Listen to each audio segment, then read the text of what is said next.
مولاي صل وسلم دائما أبدا على حبيبك خير الخلق كلهم نبوي سيرة سيد الكونين والثقلين محمد په دې خبرونه کې به تاسو ته د رسول الله صلی الله علیه وسلم د ژوند حالات په تفصیل سره وړاندې شي.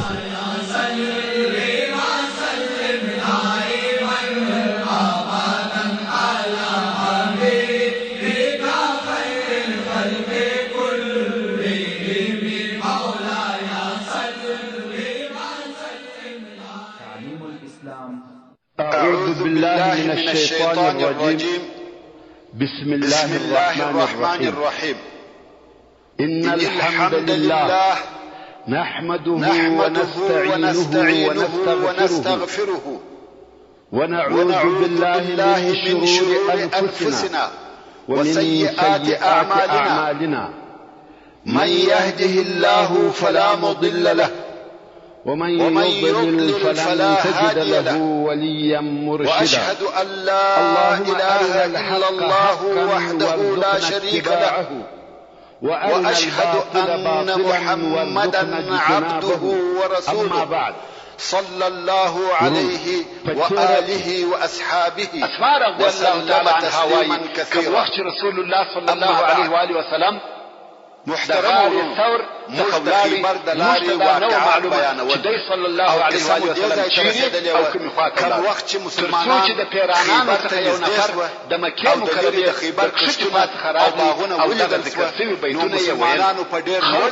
اواز تکبیر او تهلیل وایي. رسول الله صلی الله علیه وسلم د اواز خاوند د مکې مکرمې ته ویوړي خوا ووته اوازونه مکشته اسماء رضی الله تعالی عنها وایي کوم وخت موږ دغه بیتونه واورېدل بلکې تاسو اوریدونکي او نزدې ته دعا صلی الله علیه و آله وسلم الله صلی الله علیه وسلم نزدې و خیبر ته واړو. پنځمه واقعه د مازیګر رسول الله صلی الله علیه و آله وسلم کولو مدینه منوره او طرف ته رهي ورسره راوغوښته چې د خپل قوم مشر سره بل شي نو موجود بیل د اوربشو د اورو د پاره راوتلی و چې رسول الله صلی الله علیه و آله وسلم او ابو بکر صدیق رضی الله تعالی عنه ونیسي او د قریش هغه اعلان شوی د خیبر ورئیس و. خو کوم وخت چې رسول الله صلی الله علیه و آله وسلم سره مخامخ چې مسلمانانو خیبر ته ورسېده پر هغه ځای الله جل جلاله د خیبر نفر سره مسلمان مطالبه کوي ټول دې او د رسول الله صلی الله علیه وسلم پر د بیرغ پر قسم وتل او دا اعلان الله صلی الله علیه وسلم او سلامتی پاچا چې په سهار کې جنگ شروع کیږي چې دنیا په عادل او انصاف تکي د رسول الله صلی الله علیه وسلم دا عادت کفار اریانم د شپې ورورسې دي تاریخ د رسول الله صلی الله علیه وسلم خبر معلوم دي تر سهار انتظار ورته کوي صحابي نوم پر اجداء العیاذ بالله او هغه خلقو په تاریخ کې اعلان کاوه او مسلمانان او سلامتی پاچا راغلي چې دنیا په عادل او انصاف د کلاوي وي. مگر رسول الله صلی الله علیه و آله وسلم صحابي نو بلکې دغه کسان چې پر صلی الله علیه و آله وسلم دغه منطقه هذه برا زیاتې او تور پروايي دوی په خپل لوی ارهابيان خاصه د خرما باغونه شوه مواقع په دغه شپونه چې د مسلمانانو دراتک اوازې د خیبر د بزګرانو او باغوانانو دا عادت چې د مسلمان تجارو په قافله کې چې د شام ته راوځي او زبیر رضی الله عنه ورسول الله صلی الله علیه و وسلم او ابو بکر مسلمانانو لشکره خو نه راغله یو جوړه خو به حمله نه باندې کوي. کوم وخت رسول الله صلی الله علیه و وسلم مکه مکرمه کې د خلکو ورکړو چې څوک نسته وروځي مدینه منوره ته خبر راغی چې رسول الله صلی الله علیه و وسلم هجرت وکړي پر دوی خو مسلط کړي چې دی صلی الله علیه و وسلم اصل المرخطوره په غار ثور کې عقیده چې سپاره نفر به تر سپېدو د مخه راوته چې معلومات نه پوهېدل چې څه وخت به سپېدو سره راوته او بل دا چې دی صلی الله علیه و سلم مرخصو معلومه لار نه راغلی چې وې کتل بلکې پر بله نوې او نامعلومه او اوږده لار راوسوی دی نو یې د معلوماتو لپاره څوک نه معلومېدي په خپله بزګران راورسېږي چې په خپلو کښتو نو د مدینې منورې مسلمانانو چې کښتو ته ورننوته ناببره یې ولیده چې د مسلمانانو لښکر د کښتو د ټولو مسلمانانو سره د رسول الله صلی الله علیه و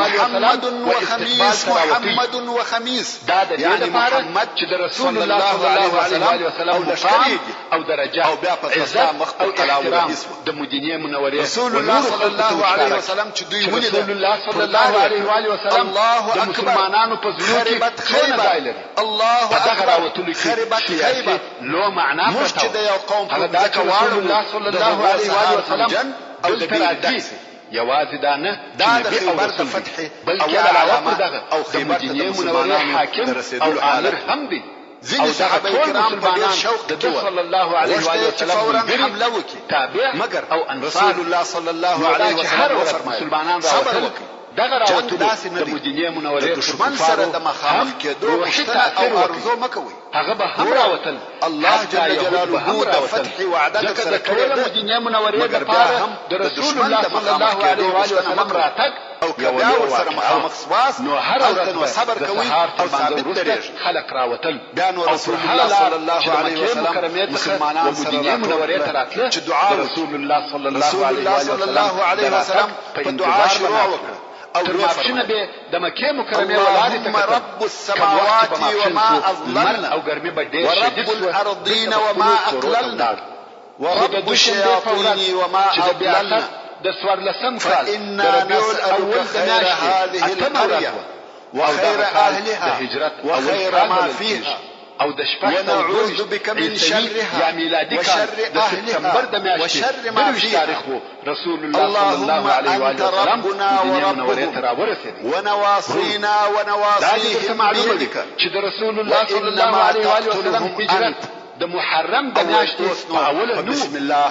اوله د محرم يعني هجري کال شروع رب د اسمانو او د هغو شیانو چې سایه او د میاشتې د منځلو په حساب او د هغه شیانو چې په مځکه کې پر لار اوړي او قبا ته رسېدل د ربيع الاول چې دوی ګمراه کړي دي پر اتمه موږ ستاسو د دغه کلي او د هغه د اهل نبوي او او هغه چې پکښې دي خیر غواړو د ربيع الاول پر دولسم تاریخ د دغه کلي او د شر څخه د اهل رسول الله صلی الله علیه و آله وسلم او د شر څخه د هغه رضی الله تعالی عنه داسې وخت مدینه منورې ته ورسېد الهي تزمش د مدینه منورې خلق د سهار څخه راوتلي و او د دوی اختیار الله صلی الله علیه و آله وسلم انتظار یې کړی و د دوی وجنه تکریم اپشن سو او ګرمي يعني شدیده شو او رسول الله صلی الله علیه و آله وسلم او وجنه مگر په حقیقت کې د دوی وجنکی الله جل جلاله دی د انتظار په ځای کې بل څوک نه وفاته انفال یو دسمبر آیات کې فرمایي فلم تقتلوهم رسول الله صلی الله علیه و آله وسلم وما رميت إذ رميت ولكن الله رمى يعني دغه کفار تاسو په خپل قوت سره نه دي وشلي نو دغه يهودي چې یوازې پاتې وشلي او لول الناس او نه دي وشلي رسول الله محمد صلی الله علیه وسلم په هغه وخت کې چې په ظاهر سره تاسو يهودي ځان نسوي ټینګولای او په لول اواز نه لري یا بني قیل هم دغه آیات چې په بدر کې نازل شو او موږ یې هلته پوره قصه او ترجمه درته بیان کړې خدا په عمومي شکل سره د الله جل جلاله د طرف څخه تعلیم دی بني قیل يعني هغه چې تاسو يهودي ناس دشمنان وشي یا بني قیل هذا جدكم الله جل جلاله یې وجه بخت او نصیب ته ویل کیږي رسول الله صلی الله علیه وسلم وفرمایل انما تقتلهم انت د رسول الله صلی الله علیه و آله وسلم د راکېدو خبر الله جل جلاله ورکوي نموږ هغه مسلمانان چې کورو ته رسیدلي وو په تلوار یې اسلحې راواخیستې او په لوړ آواز د الله اکبر د مخه تر دې چې د خیبر د فتح په بیان شروع وکړ په بني عمرو بن عوف کې جغرافیایي موقعیت هلته هم مسلمانانو د رسول الله صلی الله علیه و آله وسلم پراتک چې دغه معلومات تکبیرونه شروع او د خیبر د فتح رسول الله صلی الله علیه و آله وسلم لیدلو او استقبال د پاره راووت خیبر انصار او مسلمانان پر رسول الله صلی الله علیه و آله وسلم راګرځېدلي دي او شوق او محبت سره او بلې حصې ته کتیبه ویل او شراغلی ورته وایي. یعنی د خیبر قلاوې په دوو منطقو کې رسول الله صلی الله علیه و آله وسلم د وحی نقاط او شق او د الله عز وجل دا قول پر نازل سو چې د سورة التحریم په 3 نمبر آیات کې فرمایي فإن الله هو مولاه وجبريل وصالح المؤمنين والملائكة بعد ذلك الظهير. يعني بشكل هم هغه الله دغه نبی کومکونکی او مددگار دی.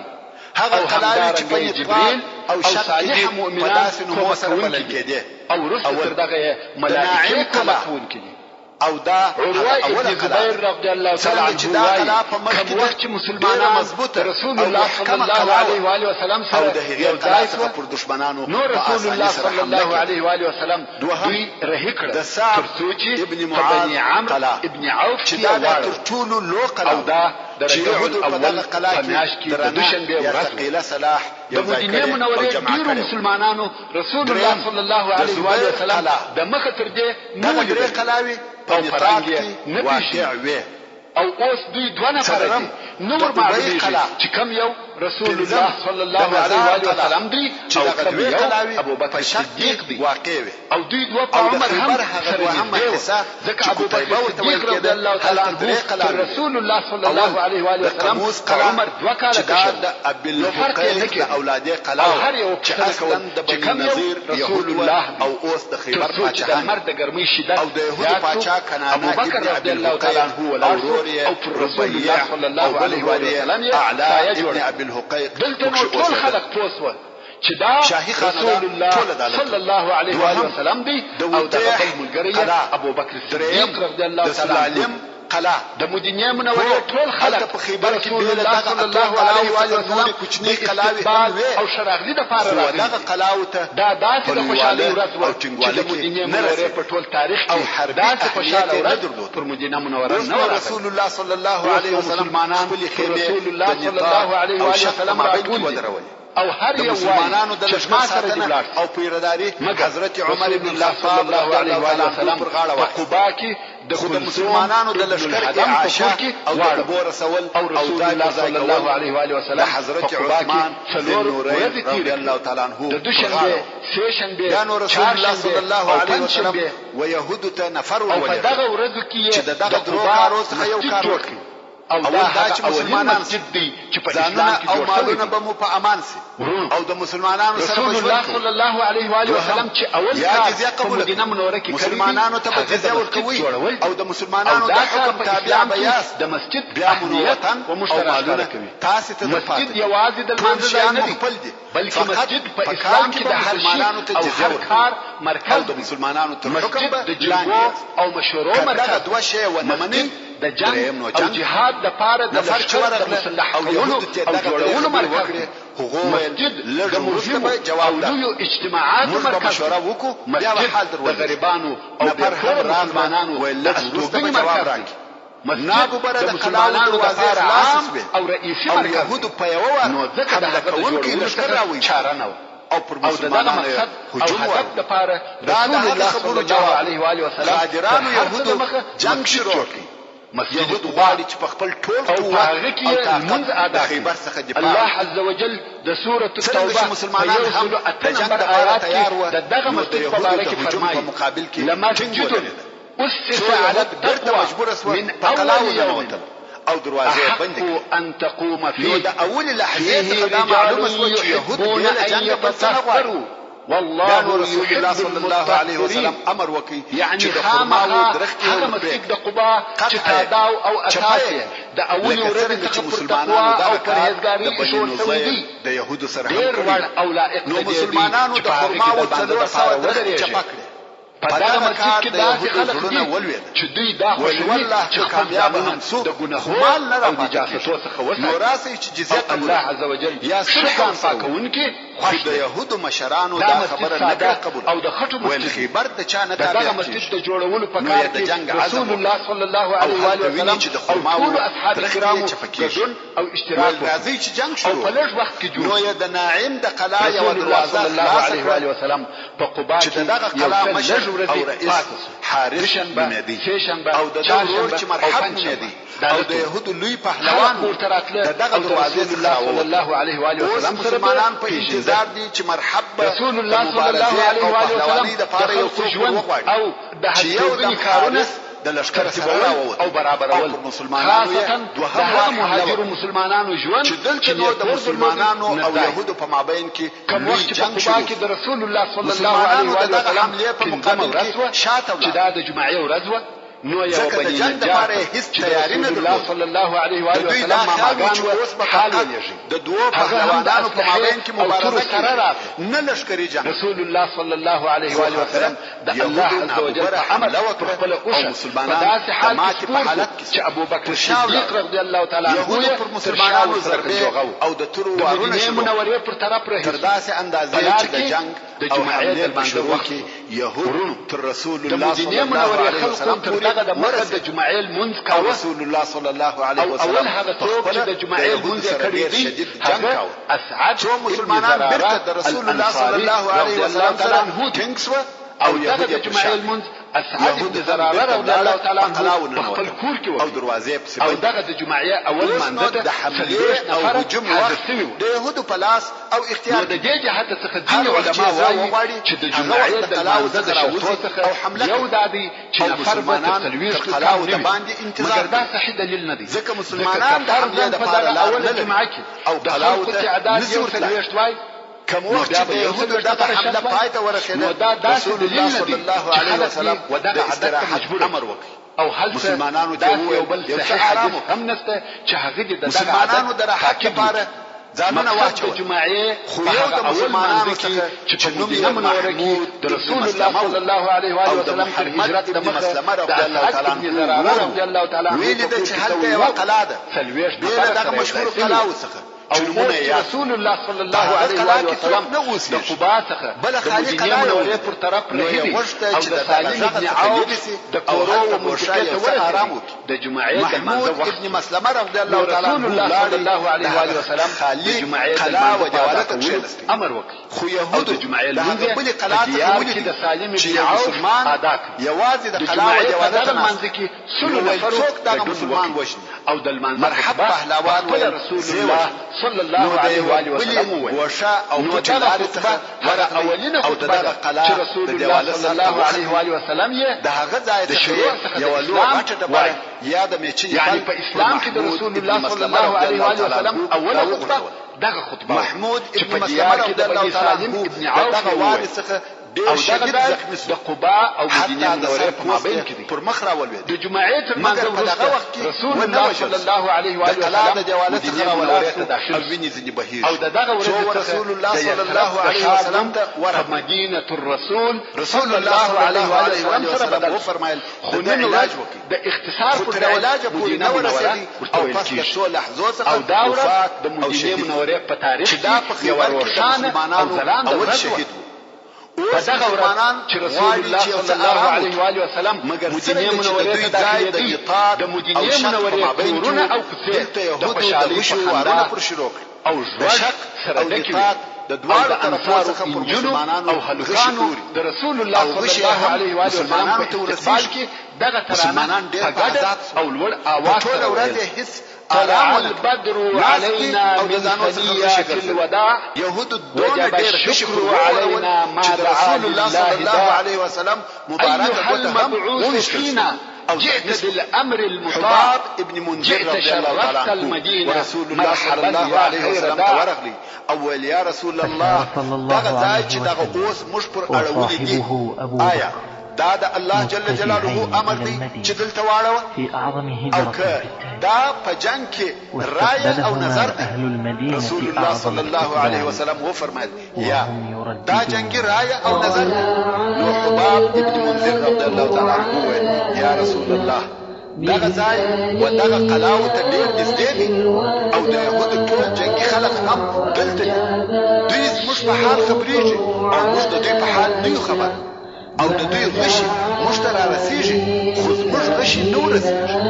او موږ د دې څخه هم په امان نه یو چې د شپې حمله راباندې وکړي نو که امر وکړي چې یو بل داسې ځای واړوو چې د دغه ضررو څخه په امان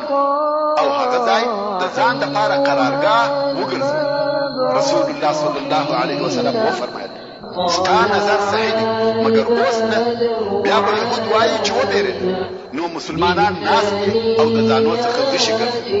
دوی غوښته چې یو څه ارام وکړي خو هغه یې ټوله ورځ په دفاع او د غشو په ګرځولو تېره تر ماښامه یې دغه حال څو شپه شوه او رسول الله صلی الله علیه وسلم امر وکړ چې د دوی او بل لرې داسې ځای یې واړول چې د یهودو غشي نه ورسېده په دغه بله ورځ مسلمانانو د هجوم او حملې دپاره ځانونه تیار کړل رسول الله صلی الله علیه وسلم وفرمایل چې بې له زما اجازې څخه به نه څوک حمله کوي او نه به وروځي اوس چې د یهودو د قلا دروازې خلاصې شوې او د یهودو سپاره پهلوانان د مبارزې دپاره راووتل د مسلمانانو څخه یو نفر چې د بني اشجاع د قبیلې څخه و یعنی نه د مهاجرینو څخه و نه د انصارو څخه د رسول الله صلی الله علیه وسلم بې اجازې یې پر یهودو حمله وکړه غواړي چې خپل ځان او دلاوري ښکاره کړي خو بدبختانه د یهودو د طرفه ووژل شو چې دا د مسلمانانو څخه دوهم نفر و چې وژل کېږي مګر د ده په باره کې رسول الله صلی الله علیه وسلم وفرمایل لا تحل الجنة للعاصي یعنی سرکشه او هغه چا لره چې اطاعت نه کوي جنت نشته ځکه د رسول الله صلی الله علیه وسلم د طرفه واضحه او ښکاره امر شوی چې زما بې اجازې به څوک حمله نه کوي خو دغه نفر سره د دغه امره نافرماني وکړه نو ذکر رسول الله صلی الله علیه و آله وسلم وفرمایل چې نافرمانه ته هغه چې اطاعت نه کوي جنت نشته او دغه دروازې د خلاصېدو سره یو مریی راووت چې د یهودو پسونه یې پرېوت شپانه دوی په داسې ډول سره راووتې لکه دغه پسونه چې پیایي مګر د هغه پسو سره د مسلمانانو لښکر ته ورغلي او بیا رسول الله صلی الله علیه وسلم ته ورغلي ویل یا رسول الله ما ستا پر دین ایمان راوړی او وایم لا اله الا الله وانک رسول الله رسول الله صلی الله علیه وسلم د ده په ایمان خوشاله شو بیا شپانه وویل دغه پسونه زما سره امانت دي او زه بیرته یهودو ته نه ورځم نو دغه پسونه تاسې اخلئ رسول الله صلی الله علیه وسلم وفرمایل یا شپانه ویل نو څه په وکړم رسول الله صلی الله علیه وسلم وفرمایل امانت باید بیرته خپل خاوند ته ورکول شي که څه هم زموږ د دشمنانو څخه وي موږ امانت مال نه اخلو مریی ویل نو څنګه یې بیرته ورولم که یهود زما په اسلام خبر سي وژني رسول الله صلی الله علیه وسلم وفرمایل د دوی پر طرف یې وروشه شپانه ویل ورکېږي رسول الله صلی الله علیه وسلم ویل چې وروشه شپانه هم اطاعت وکړي او پسونه یې د خیبر او قلاو پر طرف وروشه هغه مشهوره بیتونه دي چې د مدینې منورې مسلمانانو د رسول الله صلی الله علیه وسلم په استقبال کې ویل او ټول مسلمانان ډېر خوشاله وو بیا نو د مسلمانانو د طرفه الله علیه وسلم مدینې منورې ته داخل شو په هر کلی چې راځي د اول مشرانو په جنگ کې رسول الله صلی الله علیه وسلم او شو سهار کې مسلمان او د ماپښین تر مانځه د مخه شي صلی الله علیه وسلم اسلام کې هیڅ منځ نو کړی او ویل به او شهید یا رسول الله رسول الله صلی الله علیه وسلم وفرمایل مستر عادت څوک غواړي چې د اهل جنت څخه و داسې نفر ته وګوري چې هغه نفر د په ټول عمر یو رکعات لمونځ نه وي کړی یعنی اسلحه نو دغه شپانه ته او مناعسته او د سره یعنی استاد ساتنې د پاره قوت او طاقت ورسره دي رضی الله تعالی انصار که څه هم د ډېر مال او شتمنۍ خاوندان نه جنت و تاسو هر یو دا تمنا او ارزو درلوده چې رسول الله صلی الله علیه وسلم د ده په کور کې واړه ډېر آسان نو د انصارو جل جلاله یې وجه آسانه کی اوس نو د ناعم د قلم شاوخوا د مسلمانانو یا رسول الله محاصرات ټینګیږي او مناعت راځي ناعم د قلم مگر رسول الله صلی الله علیه وسلم بو خبر اول حلاکی دا په خپل د مقصد مسلمانانو دی په يهودو دا د الله جل جلاله د طرفه امر کړی شوی دی چې هغه ځای ته ولاړ شي چې په نتیجه کې زما د هستوګنې د پاره هلته د الله عز وجل اراده سره ورځ دوام پیدا کوي خلق به هم اوسه پرېښول صحیح نتیجه نه بیا چې به پر بل کلي راغلي بیا به خلقو اوسه ونیول او رسول الله صلی الله علیه و آله وسلم ورته ویل خو د مسلمانانو د طرفه دا امر کړی شوی دی خلقو به هم پرېښول یوه ورځ او واقعا هم دوی خپل اختیار ته پرېښول او د مسلمانانو د طرفه او نه راګرځول غواړي چې جنګ او مبارزه ورسره هر کلی چې براغله د لشکر وغوښته چې اوسه ونیسي مګر رسول الله صلی الله علیه و آله وسلم ورته ویل داسې پهلوان وو چې په ټولو یهودو کې دغه اوسنی مسجد نبوي ودای ته ورسېده د غرور چې اواره او خرابم بیتونه ویل او دا ځکه د دوی یتیمان قد علمت خیبر انی مرحب رسول الله صلی الله علیه و آله وسلم پر دی نزل الحروب اقبلت دعوه یو څو لار د مقابله لپاره وکتل برتر او اکوا رضی الله تعالی عنه اولنی ځای بیا چې بیا دا بیت وایه پر دغه مبارک او مشرف ځای عامر چې الله جل جلاله شاکی السلاح بطل مبارک او مشرف کړي په مابین کې د رسول الله صلی الله علیه و آله وسلم د مرحب واری د عامر رضی الله تعالی عنه پر رسول الله صلی الله علیه و آله وسلم د ماماګانو د بنی نجار د کورو سره غواړي چې مرحب او دا د الله عز وجل توفیق کوم وخت چې واری پر وته ورکړي تر د مرحب څخه رسول الله صلی الله علیه و آله وسلم هم دا فشو چې د خپل ماماګانو سره او د هغه زخم څخه علیه الصلاه والسلام په نزول دوی مکرم کې صحابه کرام خپل رسول الله صلی الله علیه و آله وسلم راټول عملونه عبادت ورسره کوي هر یو وایي چې مشکل راځي خو ابو ایوب انصاری رضی الله تعالی عنه فتلوار راغلی رسول الله صلی الله علیه و آله وسلم سامان یې د خواخش او خپل کور ته یا رسول الله رسول الله صلی الله علیه و آله وسلم ستنه وکړ چې ما سامان چې رسول الله صلی الله علیه وسلم رضی الله تعالی عنه ویل هغه ما خپل کور ته اصحاب وای رسول الله صلی الله علیه و آله وسلم وفرمایل هر څوک چې وایي مع رحله يعني سره خپل سامان سره نو د رسول الله صلی الله علیه و آله وسلم د استوګنې شرف هغه بیتونه وایي ابو ایوب انصاری رضی الله تعالی عنه په نصیب سو دلته نو حضرت علی رضی الله تعالی عنه ابن زراره رضی الله تعالی عنه راغلی رسول الله صلی الله علیه و آله وسلم خپل کور ته بوت کلیس الغابات کریح المنظر هغه سره و او فيهم رسول الله صلی الله علیه و آله وسلم پښتنه وکړه محمد ابن مسلمه رضی الله تعالی عنه یا علی د دوه یتیمانو د زما بدله پاته ده ویل ولی او ما ورور محمود ابن مسلمه یو یتیمان ولی راغلی رسول الله صلی الله علیه و آله وسلم فرمایوان وو دغه محمود ابن مسلمه رضی الله تعالی عنه یا قلار یا رسول الله لو دغه به قیمت او شهادت یا ورسول رسول الله صلی الله علیه و آله وسلم رضی الله تعالی عنه وعلي رضی الله تعالی عنه تویل دای ما تر اپریل زکه ځنیرانی او د قیمت حضرت ابو بکر ابن مسلمه رضی الله تعالی عنه ووتی او د دوی په مابین کې صلی الله علیه و آله وسلم او مبارزه شروع چې پر دغه ځکه تاریخ یې نه هېروي جوړ او مسلمانانو په ټول عمر په مدینه منوره کې دغه اوسنۍ مسجد چې تاسو وینئ او منځونه پکې ادا کوي د رسول الله صلی الله علیه و آله وسلم اولنۍ مسجد پر دغه ځکه او د دواړو طرفو خلک ته ګوري پس د بیت الله الحرام څخه پهلوانان د جنگ په حرکتو کې هغه مبارک ترين مشرف ترين منطقه ته ورسېده چې هغه ځکه جوړ وي او دغه دغه درخت په مابین کې جنگ سره الله جل جلاله د دوی په مابین کې یو درخت راغله ځکه اوشه وخت اختیار ته پریښو او هغه طرف ته وهل سره الله جل جلاله په اراده او دغه په سبب د درخت شاخونه پرې کېدل او رالوېدل د مسجد نبوي د جوړېدو چې د درخت ټول شاخونه پرېښو چې دغه ځای الله عز وجل دغه مسجد لپاره اختیار کړی دی نه بل چې یو سړی ولاړ اوس نو او دغه پاک او مبارک ځای کې د مسجد نبوي د جوړولو کار شروع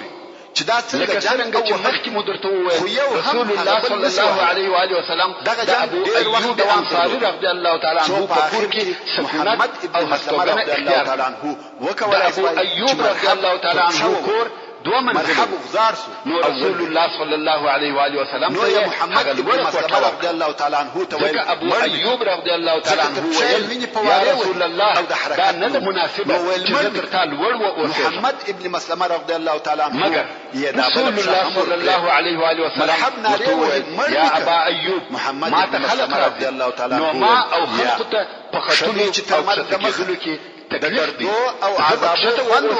او تلوه کوي چې زما ورور دی ابو ایوب رضی الله تعالی عنه ابن مسلمه رضی الله تعالی عنه او هل ته د مسجد په جوړولو شروع او دای ځنی رهیس ټول اصحاب کرام کار چې مړ نک عذاب مراکو د اول ورځ څخه د مسجد په کار شروع وکړ بیا ورته ول د مرګ د جل جلاله موږ د دې لپاره را استولي یو چې ځکه آباد او ودانه خو بیا علی رضی الله تعالی عنه ورغلی او د مرحله نمبر آیات کې فرمایي ده سامان انشأكم من الارض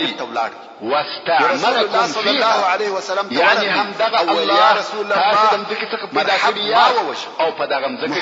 کې د اعمال او ابادیدو طلب تر یو ساعت لا زیات جنگ جل جلاله او اصلا مرحب هغه وشلی او اباده والغايه علي رضی الله تعالی عنه وایي چې مرحب ما وجر او فوري يا رسول الله او د مسجد د جوړولو په وخت کې به صحابه کرام ما مرحب نه پرېښاو کولو د پاره مګر د دې لپاره چې د مرګ عذاب اللهم لا عيش الا عيش الاخره څنګه چې مرحب د يهودو والمهاجر پهلوان رسول الله صلی الله علیه و آله وسلم چې قاتل د اصحاب کرام سره کار کاوه نو د علیه الصلاة والسلام به هم د نسبت وځان ته وایه رسول الله صلى الله عليه وآله وسلم ومحمد ابن مسلمة رضي الله لا عيش إلا عيش الآخرة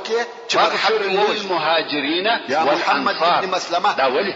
رسول الله صلى الله عليه وآله وسلم شعر دعائي ده هغه وجل سوي سامان ومحمد ياسين پنشبه نمبر آیات کی فرمائی وما علمناه الشعر وما ينبغي له إن هو إلا ذكر وقرآن مبين يعني محمد صلى الله عليه وآله وسلم تمور شعر ندي ورسولي أو ندلر الشعر والشاي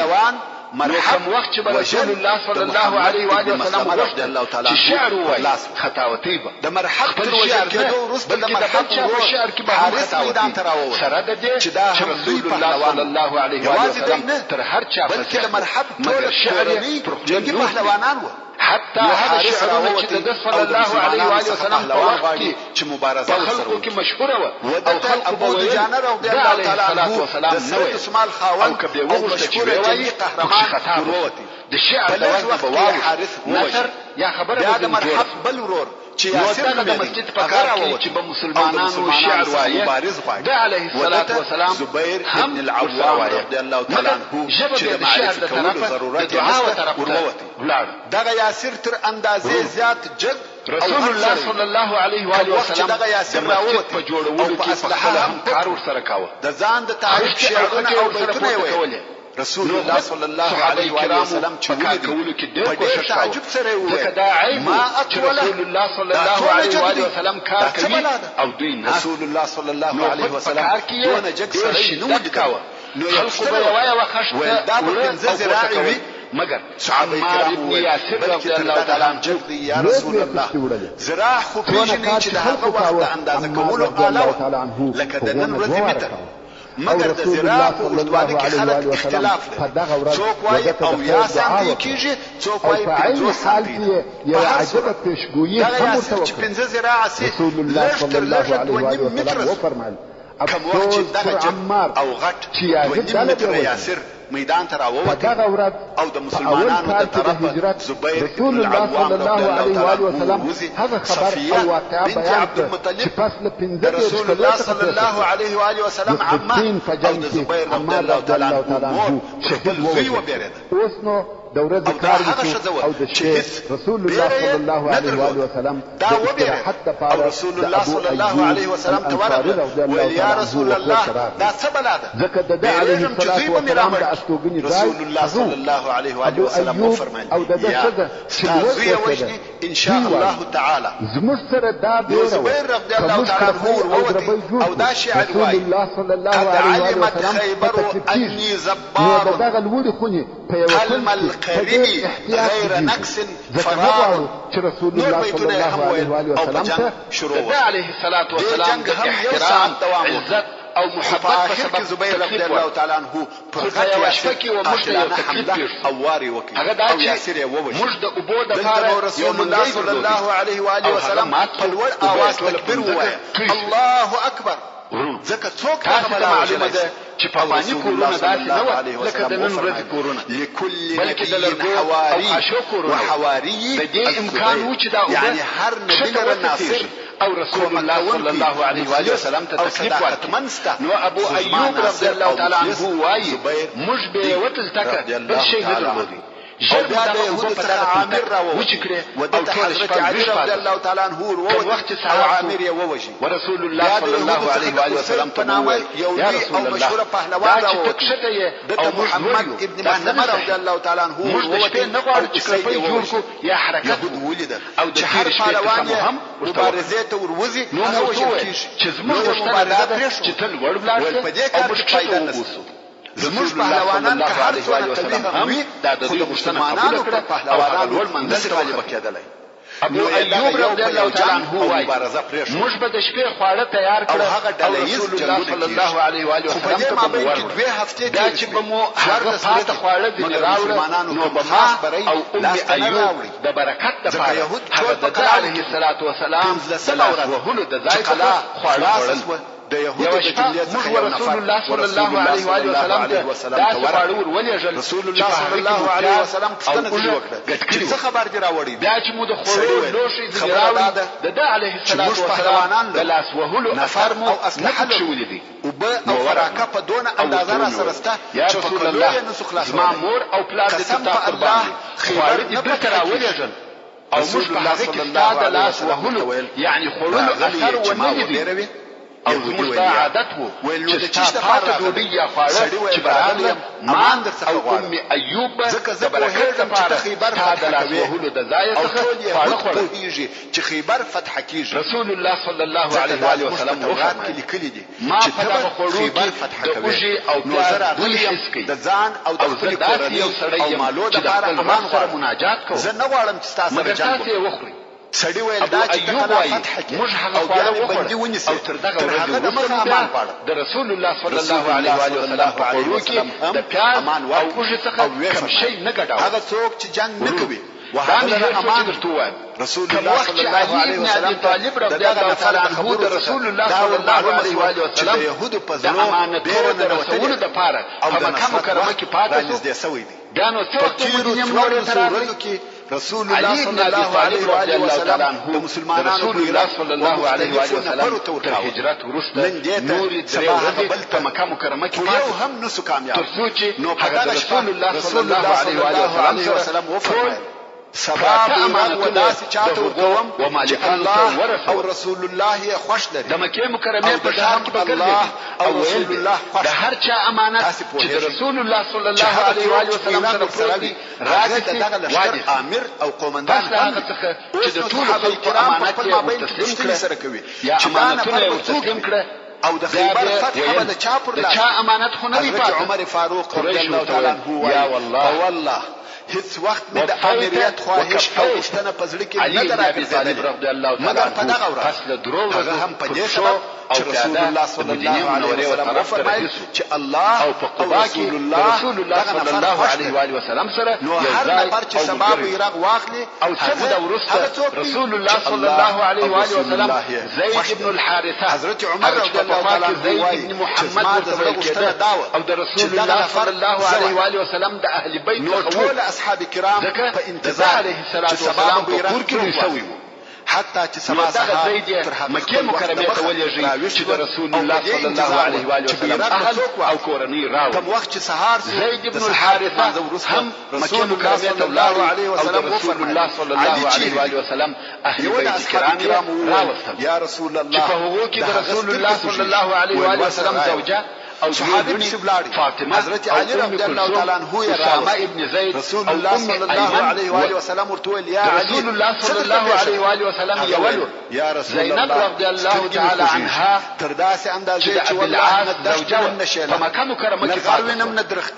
هیڅ شی نه وینم سترګې نو پټې او بندې دراوتونو رسول الله صلی الله علیه وسلم تر څو چې مبارک لاس د علي رضی الله تعالی عنه سترګو ورتیر کړي او رسول الله صلی الله علیه و آله وسلم د علي رضی الله تعالی عنه سترګې داسې جوړې شوې لکه هیڅ تکلیف او خوش چې د حضرت عثمان رضی الله تعالی عنه زوجه د مرګ تر وخت و علي رضی الله تعالی عنه د دوی سره خوش او الله ابن ابي بکر کوم وخت چې د علي رضی الله تعالی عنه رضی الله تعالی عنه جوړ شوې نو رسول الله صلی الله علیه وسلم د مسلمانانو بیرغ او عائشه د ابو بکر کرم الله وجهه هم ډیر ژر لشکر جوړ او جنگ رضی الله تعالی عنها د بیان هر ورځ د عادت دراتک په سهار کې به د سپرو یو ډله د قلا څخه راوتل او مسلمانانو د حمله کولې او بیا چې به ولیده چې هر څوک په اول ورغلی هغه په قلا وننوته او حتی د واجب وجد نو حضرت عائشه رضی الله تعالی عنها وايي ورځ چې علي رضی الله تعالی عنه بیرغ واخیستل بیا هم يهود راوته تعالی عنهما علي رضی الله تعالی عنه د خپل لشکره سره تبو شه مبتلا د يهود په مقابل کې او ځکه به د دوی وښتنې تورغله يهود فکر وکړي چې مسلمانان ماتيږي او شکست او ناامیدي شعرونه وایي نو علي رضی الله تعالی عنه صلی الله علیه و آله وسلم ته ورغلم او په دغه حال می خبر کړ اصحاب کرام رسول الله صلی الله علیه و آله وسلم دعا وکړ ولې د مات په حالت کې مدینه او مسلمانانو کولای شوای لکه ټول يهود حمله وکړي مگر دا اجازه نشته چې څو تر بیرغ ور د مخ او د صحت ځای رضی الله تعالی عنه پکاسه او پیمانه کې برکت واچوي يهود برته ځین راوګرځي د هغو په ځل کې هم په جوشه کې وګرځوي کوم وخت چې يهودو تر دغه بیرته راګرځېدو صلی الله علیه و آله وسلم قلات نه نوځي د یوې مرحله بیان پای ته ورسېد د کمینه څخه چې مسلمانان ته ورسېد مکه د علي رضی الله تعالی عنه د مخله د قلات د دروازې په دعوت راسته طرف کې دوه کمینه ورته نیولې وو کوم وخت چې يهودو په بیرته راګرځېدو صلی الله علیه و آله وسلم چې په هجرت کې ناس د واقعات د شکو هدو د پاره و یو څه سره ته ضرورت دی دروازه خلاصه اول به د هجرت په مقصد او مفهوم مسلمانان دروازه راته نیسي د هجرت په اړه کې موږ هغه وخت خبرې وکړې چې مسلمانانو د اول وار لپاره یو حبشه ته هجرت وکړي دروازې ته ورسېد او اوس به هم او د قلا د دروازې سره جنگ په مختصر ډول سره يهود غواړي چې نوځي او د قلا دروازه الله جل جلاله مسلمانان دا غواړي چې دروازه خلاصه هر شي مقدس کړي دغه صحیح نقشه په سبب وخت چې د يهودو په واسطه او عقیده چې دروازه زوال او خرابي سره مخامخ دغه دروازې څخه وقلات ورننه او عقیده يهودو په تیښته شروع وکړه بیا نو هغه نور قلاو ته مال او جاه او دغه قلا ارزش او چې د ناعم قلاوه نو هغه شیانو سره عز وجل پر مسلمانانو دا فرض کړی چې د دین او عقیده د ساتلو په لار کې دغه ټول شیان قرباني کړي ورستنی صحابه کرامو چې مال او معاذ تجارت او کسب وکړ ملک او کورونه چې د ناعم قلاوه او خالد الله جل جلاله اراده د حضرت علي رضی الله تعالی عنه عز وجل د قانون تقاضا ده چې دانو د معنوي قوت فتح شروع سالمه عقیده دغه قلا په نیولو کې مسلمانانو د يهودو څخه هیڅ بندي و نه نیوي او مادي ټول يهودو وکولای شوی چې وتښتي هر اندازه سره چې امت په اسلامي اخلاق او فضیلات ونیسي د قلا محاصره او فتح متابعت وکړي اوس نو بیا د خیبر مهمه قلا د صعب ابن معاذ قلا د مسلمانانو د طرفه محاصره شوه او رسول الله صلی الله علیه و آله وسلم د مسلمانانو بیرغ وحباب د اخلاق د طرفه فاطمه الله تعالی عنه ته عقیده کې مسترد رسول الله صلی الله علیه و آله وسلم همیشه بیرغ د یو شخص څخه بل شخص ته نقلاوه او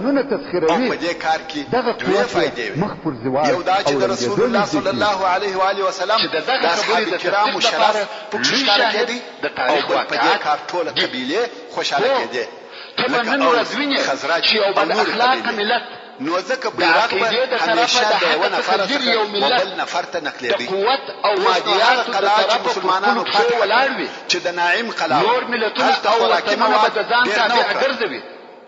ځکه اصلا او دغه قلا ته خوراکي مواد د دغه بل قلا څخه د خرابي او بربادي قلاوه راتله خو دا چې زه او دونه خواړه ورته راوتېده او بربادي نه وینو یا نشو لیدلی د هغه سبب چې د مسلمانانو خپل خوراکي مواد خلاص شوي وو د انسان په دغه عمر کې هم مسلمانانو ته دونه خوراکي مواد خلاص نه ورابوي چې د دوی ګزاره په اوس او رفتار نو په مسلمانانو کې لوږه شروع لیدلی شي تر داسې اندازې چې د بني اسلام انسان دا هغه څوک دي چې په حدیبیه کې الله عز وجل رسول الله صلی الله علیه و سلم سره ضرورت پیښ او اوس په مال او وطن سره قرباني دغه د بني اسلام قبیله په مدینه منوره کې د انصار سره ژوند د مسلمانانو د بني اسلام ورسول الله صلی الله علیه و سلم ته شکایت ورغله ویل یا رسول الله په اوله مرحله کې دوی دغه ټول شیان د لاسه ورکړي او د رسول الله صلی الله علیه و سلم سره د مکه مکرمه څخه و مدینه منوره د رسول الله صلی الله علیه و سلم هجرت صلی الله علیه و سلم دعا او کافی دلیل او الهی ظاهر او په حال خبري د وطن پرېښول او معلومه ده چې د دوی سره قوت او طاقت مالونه او کورونه پرېښول هم شي نسل زموږ په اصطلاح په یو پټو کې نو الهی و دوی ته هغه قلاور فتح کې چې په هغه کې خوراکي مواد ډیر د وطن ساتل او برکت پکې ځکه او د يهودو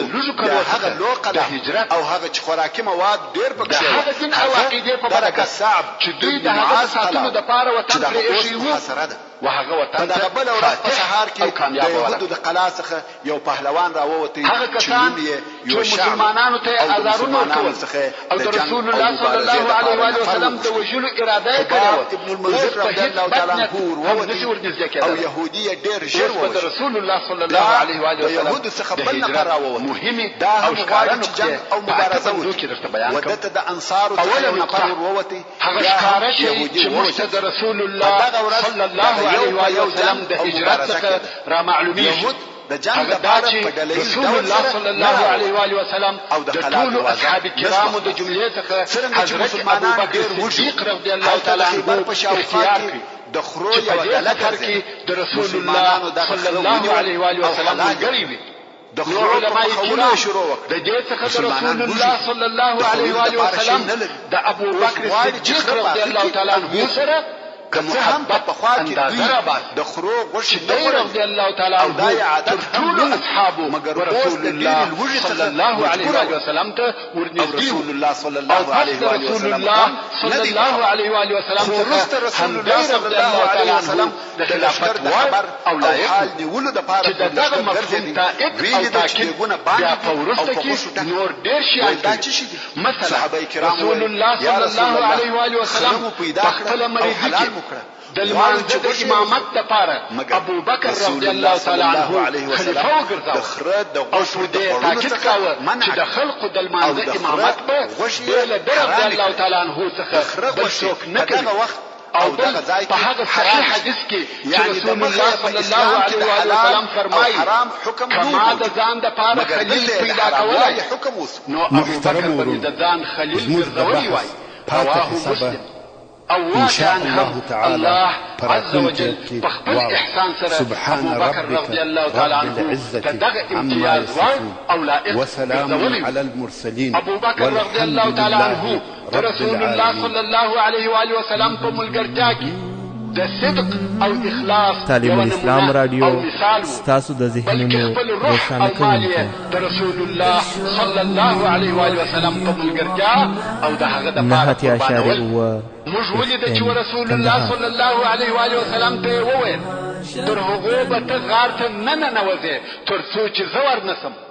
محترم ورونو، زموږ د بحث پاتې حسابه ان شاء الله تعالی پراتونکي کې واوري. سبحان ربك رب العزة عما يصفون وسلام على المرسلين والحمد لله رب العالمين. د اسلام د مبارک دین بشپړ تعلیمات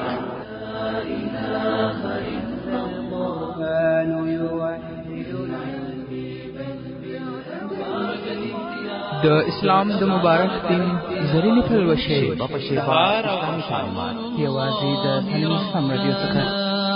نبوي احادیث د هلو او خوښیو ترک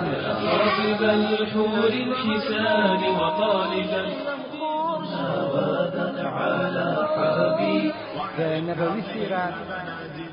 حیات الصحابه عالم الاسلام رادیو په کندهار ښار کې لومړنی شخصي اسلامي رادیو.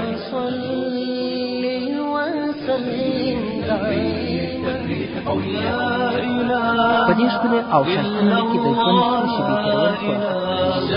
عالم الاسلام رادیو د هیلو او خوښیو سرچینه. د کامیابۍ راز